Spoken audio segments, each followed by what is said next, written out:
Hi everyone, आज की इस वीडियो में आपको बताने वाला हूं कि उत्तर प्रदेश स्टेट की एक not eligible for choice filling list आई है। जो रिजेक्ट किए गए कैंडिडेट, उन छात्रों का लिस्ट रिलीज़ किया गया है। देखिएगा, इसमें कुछ स्टूडेंट्स को पता नहीं था, ठीक है, क्योंकि बच्चे अपडेट जब लिस्ट आया था तो उनको पता नहीं था कि हमारा रिजेक्टेड लिस्ट में नाम है कुछ बच्चों का, क्योंकि वो बच्चे मेरे को ऑलरेडी मैसेज और कॉल कर चुके हैं। आज मॉर्निंग से काफ़ी टाइम कॉल बच्चों की आ चुकी हैं।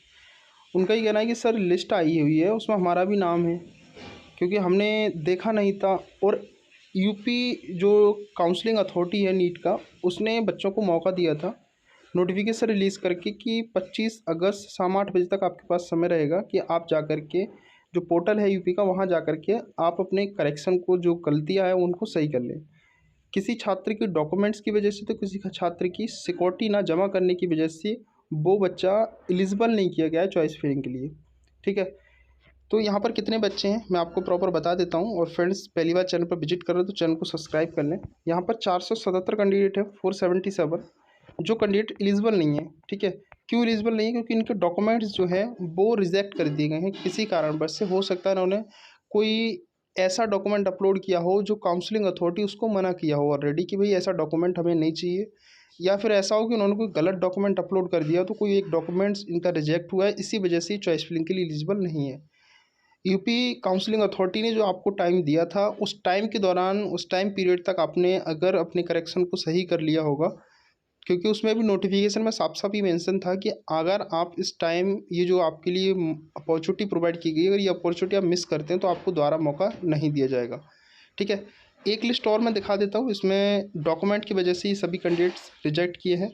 ये लिस्ट मैंने अपने टेलीग्राम और मैंने अपने व्हाट्सअप काउंसलिंग व्हाट्सअप ग्रुप पर शेयर कर दिया है। दोनों की लिंक आपको वीडियो के डिस्क्रिप्शन में मिलेगी, आप लोग जा कर के ज्वाइन कर लीजिएगा, ठीक है, क्योंकि वहाँ पर आपको सारे नोटिफिकेशन, सारे अपडेट्स मिलते रहेंगे, राइट। चलिए मैं दूसरी लिस्ट आपको प्रोवाइड कराता हूँ और दूसरी लिस्ट आपको दिखा देता हूँ। सेकेंड लिस्ट आपका यहाँ पर ये है, इस पर रेड कलर में लिखा है ऊपर, candidates list who has not paid their security fee UP NEET UG counselling 2024 not eligible for choice filling. इस लिस्ट में कितने कैंडिडेट हैं? 38 पेज का ये PDF है, ठीक है। इसमें टोटल जो कैंडिडेट है वो आप लोग देख सकते हो, 2074 कैंडिडेट है।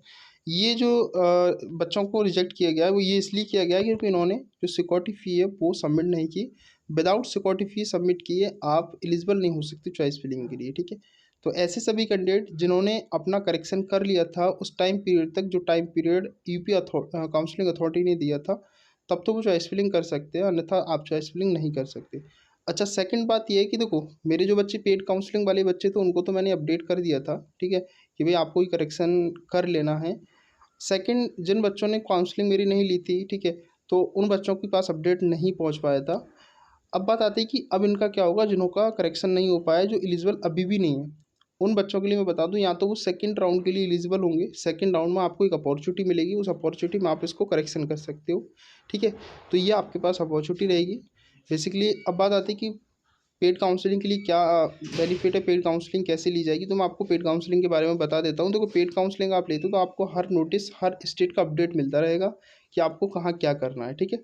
तो मैं आपको पेड काउंसलिंग के बारे में बता देता हूँ। तो मैं आपको बता दूं आगे कि ऐसे सभी कैंडिडेट जिनको काउंसलिंग में प्रॉब्लम्स हो रही हैं, उनको काउंसलिंग में नहीं समझ आ रहा कि क्या करें क्या नहीं करें, तो बच्चा मेरी पेड काउंसलिंग ले सकता है।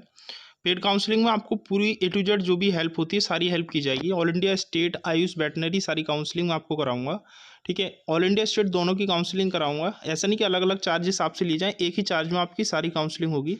प्रेफरेंस लिस्ट आपको ऑल इंडिया स्टेट दोनों की मिलेगी। Required document, bond, counselling cut off क्या है, ठीक है, रजिस्ट्रेशन कैसे कर सकते हैं, 24/7 कॉल एंड व्हाट्सएप सर्विस आपकी रहेगी, लास्ट राउंड तक सपोर्ट रहेगा। पेमेंट आपको क्या करना है कि 2,499 रुपये बहुत नॉमिनल फीस है। आप ये जो नंबर शो हो रहा है आप इस नंबर पर पेमेंट कर सकते हो। पेमेंट करने के बाद आपको इसी व्हाट्सएप नंबर पर, जो नंबर शो हो रहा है इस नंबर पर ही आपको मेरे को पेमेंट का स्क्रीनशॉट शेयर कर दीजिए और अपना नीट का एडमिट कार्ड या रिजल्ट, और जो QR कोड दिख रहा है, अगर आप QR कोड पर करना चाहते हो तो आप QR कोड पर भी पेमेंट कर सकते हो, ठीक है। मैं आपको पूरी हेल्प करूँगा जो हेल्प होती है। आपको कहीं 10,000, 20,000, 50,000 देने की आवश्यकता नहीं है, ठीक है। जो हेल्प होगी मैं अपने एंड से करूँगा। अगर आपको इसके अलावा कुछ पूछना है मेरे से काउंसलिंग के बारे में तो आप मेरे से पूछ भी सकते हो, ठीक है। बाकी जो भी होगा अपडेट मैं आपको इन्फॉर्म करता रहूँगा।